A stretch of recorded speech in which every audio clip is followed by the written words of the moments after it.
Hi, my name is Katie Westerterp, and the organization that I worked for was the University of Nevada School of Medicine. Specifically, I worked at the Student Outreach Clinic.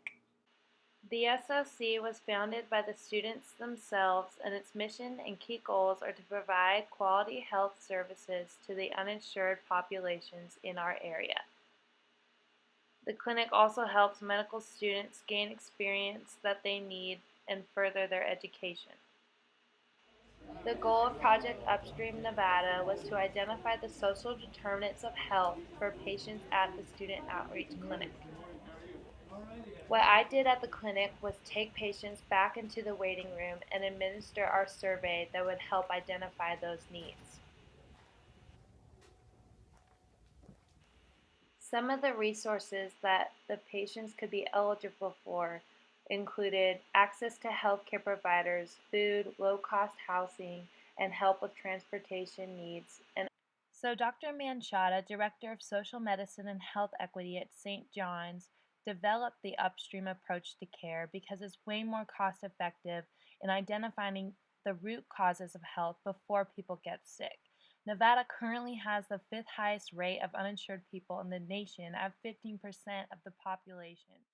We wanted to implement this project at the SOC because the patients going there are uninsured and underserviced, and they're the ones that are going to benefit the most from the upstreamist approach.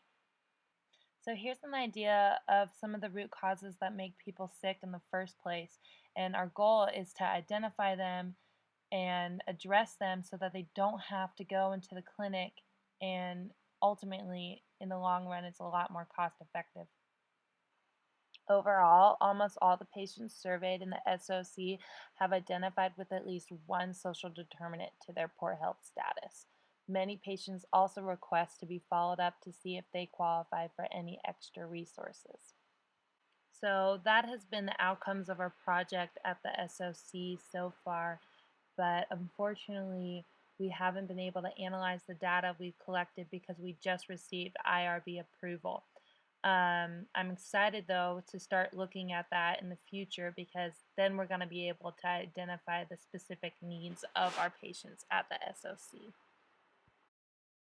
For myself, the experience of being at the SOC has been rewarding because I get to interact directly with the patients and be around the medical students and staff whom I aspire to be.